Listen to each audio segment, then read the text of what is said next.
Bonsoir à tous. Dans l'actualité ce soir, des centaines d'évacuations des écoles et des lycées fermés à grande échelle. Les pluies records ont fait déborder les rivières, notamment en Bourgogne. Comment expliquer cette météo à l'envers? On fera le point avec Hakim Abdelkadek et Nicolas Châteauneuf sur ce plateau. La crise sociale, la SNCF entre à nouveau dans la grève ce soir. Une grève reconductible. Combien de temps peut-elle durer? Sophie Brune nous répondra. 1 milliard d'euros pour les enseignants. Le gouvernement présente son plan de revalorisation des carrières. Les salaires vont augmenter à tous les échelons. L'annonce d'Anne Hidalgo, Paris va ouvrir un camp de réfugiés. Il accueillera plusieurs centaines de migrants et respectera les normes de l'ONU. Détails et réactions dans un instant. Dans ce journal également, 30 millions d'euros pour changer de nom. ERDF, qui gère le réseau d'électricité, se rebaptise Enedis. Pourquoi un tel coup? C'est l'œil du 20h ce soir. Et puis le dossier de cette édition, elles vous promettent une jeunesse qui dure. Que valent vraiment les nouvelles crèmes anti-rides? Quelle crédibilité accorder aux études qui vantent leur efficacité? Rendez-vous tout à l'heure. Bienvenue à tous. En mai, fais ce qu'il te plaît. Rarement le dicton aura été à ce point contredit. On va faire un point complet dans un instant. D'abord, ces premières images. Voici à quoi ressemblait cet après-midi le département de l'Yonne. Reportage Clément Le Goff, Tristan Lebras. Sur les routes de l'Yonne, la pluie n'a pas cessé de la journée. Nous atteignons l'un des villages les plus sinistrés, Chemilly-sur-Yonne. Ici, impossible de continuer en voiture. Certains habitants sont comme coupés du monde. Vous pouvez nous ouvrir? Ah non, je vous ouvre pas, l'eau va rentrer. Hein. On a bloqué les entrées donc pour pas que l'eau rentre. C'est-à-dire que là vous êtes bloqué dans la maison? Oui. Vous pouvez pas sortir? Non, je vais sortir par la fenêtre sinon. Comment ça se passe là depuis 2 jours pour vous? C'est la catastrophe. Vous pouvez voir, il n'y a plus d'électricité, il n'y a plus rien. Nous contournons la maison de Thierry Boisseau. Tout ça vous avez complètement calfeutré? Ouais. Son rez-de-chaussée est inondé depuis plus de 24 heures. Vous avez l'air un peu épuisé. Depuis hier soir, j'éponge. Enfin, j'essaie de trouver des systèmes pour enlever l'eau un maximum. Et Pour lui, peine perdue, d'autant qu'il pleut en continu. Nous reprenons la route plus à l'ouest, direction Charny. On passe ou pas? La rue principale est méconnaissable et l'eau monte, ici aussi. Bonjour madame. Bonjour, Ça va? Oui, ça va. Vous êtes au sec? Oui, pour l'instant, j'espère. Et là ça vous inquiète vous? Ah oui, je suis inquiétée, c'est sûr. Qu'est-ce que vous faites là pour, Je tricote et puis je mets de la musique. Parce que ça vous angoisse de voir l'eau monter? Oui, voilà. Certains passent le temps, d'autres constatent déjà les dégâts. Elle était dans l'eau. Là, j'ai mon soulier, on a fait avec ma fille, on a fait comme on a pu. Je ne sais pas s'il ne va pas être mouillé parce que bon, ça a monté. Je ne sais pas s'il ne sera pas mouillé parce que je n'ai pas l'impression. Si, il est mouillé. Bon, il sera foutu. Des dégâts matériels uniquement, mais dans la commune, une dizaine de maisons a déjà été évacuée. Ça a été évacué. Les autres se protègent comme ils peuvent. Mais c'est inquiétant parce que Regardez la cour, on a partout. J'ai 45 cm dans la cave. Merci à vous. Et des pompes évacuent l'eau en continu depuis ce matin. Si l'eau continue à monter, vous voulez pas quitter la maison? Ah non. Pourquoi? Attendez, c'est notre petite maison qu'on s'est achetée à la retraite, on n'a que ça, nous. Ce soir à Charny, la décrue n'est toujours pas amorcée et dans certaines rues, le niveau de l'eau dépasse les 1 mètre. Plus globalement, plusieurs départements auront connu un mardi chaotique, une prison évacuée, des voies d'autoroute coupées et des milliers d'évacuations. Arnaud Comte, Claire-Marie Denis avec nos équipes sur place.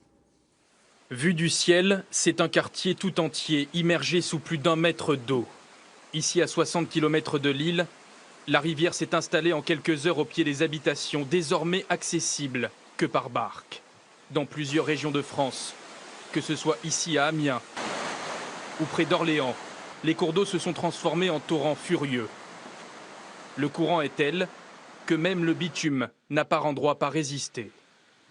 Près de Dijon, c'est une digue qui a lâché, provoquant en plus des rivières le débordement de plusieurs étangs. 8 départements du pays sont touchés par ces inondations, au centre, au nord, dans l'est et en région parisienne. Et pour ceux qui en sont victimes, le sentiment de subir sans pouvoir se protéger. Ça monte. Voilà, je sais pas. C'est terrible, terrible. Je peux pas en parler longtemps parce que ça me prend la gorge. D'autant que pour certains, l'eau dans la maison, ce n'est pas la première fois. Je suis fatigué de cette situation, j'en ai marre. Ce que je voudrais, c'est partir, tout en même en sachant que la maison est donc invendable. Ces habitants n'ont pas eu le temps de mettre à l'abri leur mobilier. L'eau est montée bien trop vite. Alors là, regardez, tout ce qui est venu, son congélateur qui est tombé, la voiture, la bouteille de gaz, enfin tout ce que vous voyez là, la chaudière qui est fichue.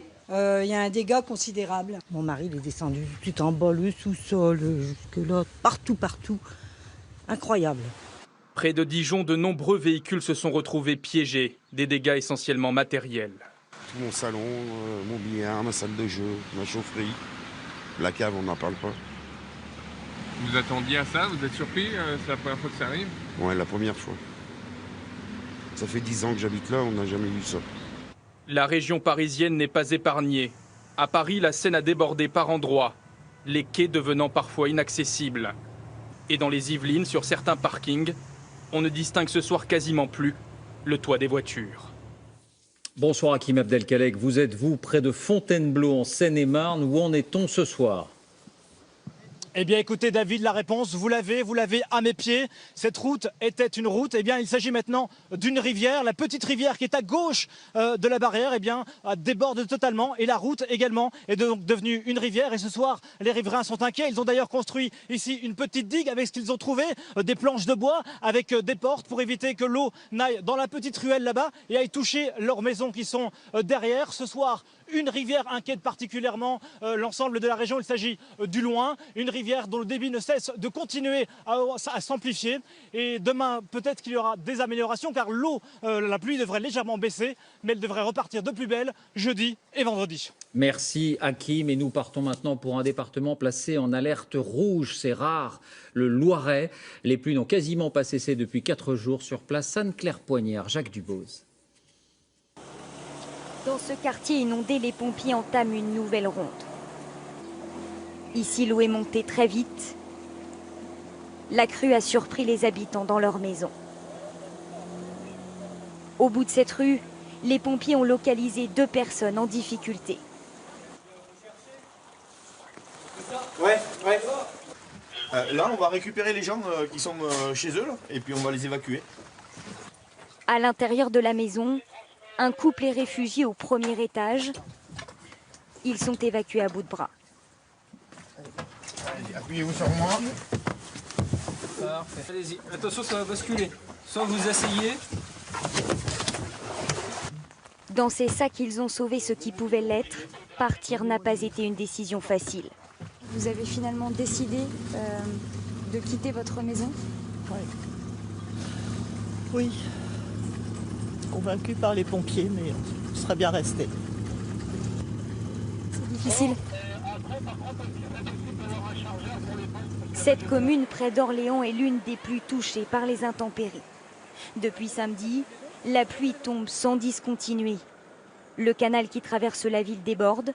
Par endroits, l'eau atteint près d'1,80 m. Les habitants sont inquiets.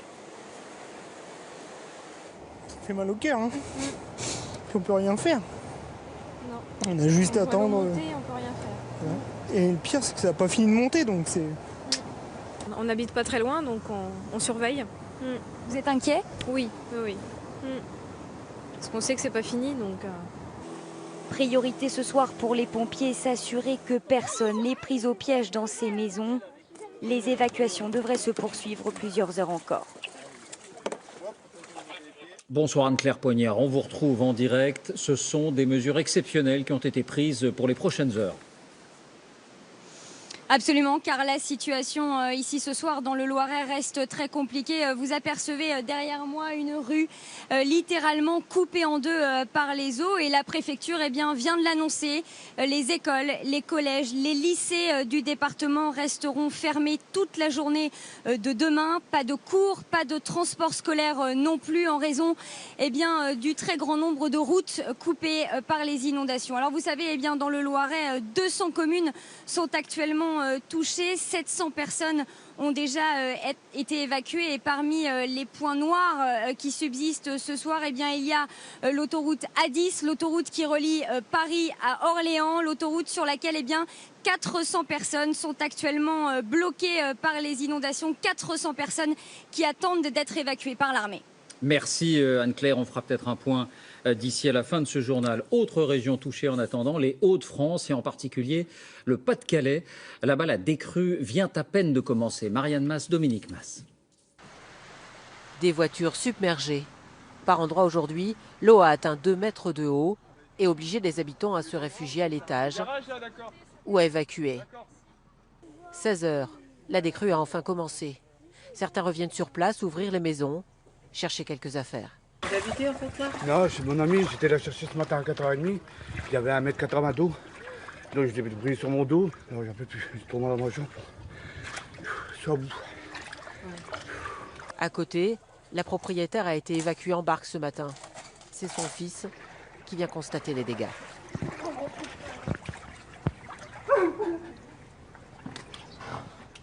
Tous les meubles du rez-de-chaussée sont par terre. On est arrivé tout à l'heure, c'était comme ça, tout était comme ça. De toute façon, tout est foutu, les fauteuils, en frigo. Et dehors, c'est la voiture qui est bonne pour la casse. À l'autre bout de la ville, de l'eau, encore sur la route et dans les jardins. Ici aussi, la rivière Lave tarde à retrouver son lit. Le niveau de la lave était en décembre 99 à 3,31 m. Et là, nous avons battu le record, 3,42 m. Donc 11 cm de plus. Mais moi, je ne chercherai pas à le battre à nouveau. Hein. Non. Pas envie. C'est parti, attention aux oreilles. Alors, toute la journée, ils se sont aidés, amis, famille, voisins, avec toujours un œil vers le ciel. L'alerte orange est maintenue jusque demain 6 h dans le Pas-de-Calais. Bonsoir Nicolas Châteauneuf. Avec vous, on va essayer de mieux comprendre. D'abord, ces pluies sont-elles vraiment exceptionnelles pour un mois de mai? Oui, on peut le dire, David. Dans le nord et le centre, nous avons battu des records. Alors regardez cette carte. Plus c'est bleu, plus les pluies ont été anormalement fortes. On voit que, évidemment, dans le nord et le centre de la France, cela a été copieusement arrosé. Il a plu parfois dans certaines zones jusqu'à 3 ou 4 fois plus que la normale. Et contrairement à certaines idées reçues, on voit qu'il y a une région qui se distingue ici en rouge, en Bretagne. Au contraire, il a fait plutôt sec. Le temps était plutôt sec. Pour le reste, on l'a dit, c'est le déluge. À Paris, par exemple, il a plu l'équivalent d'un mois en 24 heures seulement. Et comme les semaines précédentes étaient déjà très, très humides, mai 2016 devient le mois le plus pluvieux depuis 1873, c'est-à-dire depuis le début des relevés météorologiques. Alors pourquoi? Que se passe-t-il dans le ciel? Faut-il parler de dérèglement? Alors c'est vrai qu'on a une situation un peu inhabituelle. Voici le ciel européen tel qu'il est actuellement. Vous avez une dépression qui est centrée sur le nord de l'Europe et qui ramène de la pluie de l'Allemagne et du Benelux. Cette dépression, elle reste là parce qu'elle est coincée. La dépression, c'est le gros D ici. Elle reste coincée par l'anticyclone qui est centré sur l'océan Atlantique et sur le nord de l'Europe. Alors que d'habitude, cet anticyclone, il est plutôt vers la Méditerranée. Résultat, cela modifie le régime des pluies, mais ça modifie aussi les températures. Si on regarde la carte des masses d'air en Europe, on va voir qu'à l'est et au nord de l'Europe, il fait quand même un peu plus chaud que d'habitude. Quand il fait par exemple 14 degrés seulement à Paris, on va dépasser 25 degrés à Stockholm, c'est beaucoup plus agréable, voire 29 degrés hier à Varsovie. C'est un peu le monde à l'envers. Alors il y a quelques années, on parlait régulièrement de sécheresse en France. Aujourd'hui, on a l'impression qu'une page est tournée, c'est la vérité? Oui, c'est vrai que les modèles climatiques prévoient pour la France un régime un peu plus humide. Regardez cette carte. À l'horizon 2050, on voit que sur la majeure partie du pays, ici en bleu, on devrait recevoir un peu plus de pluie à l'année. Seul le pourtour méditerranéen sera, lui, un régime un peu plus sec. Merci Nicolas. Situation de chaos également en Belgique ou en Allemagne. On l'évoquait hier, comme ici dans le Bade-Württemberg, où l'on fait l'inventaire des dégâts. Les crues ont balayé ces voitures et les ont écrasées contre les murs des maisons. Le grand nettoyage a commencé. 4 personnes ont donc perdu la vie suite à ces pluies diluviennes. On les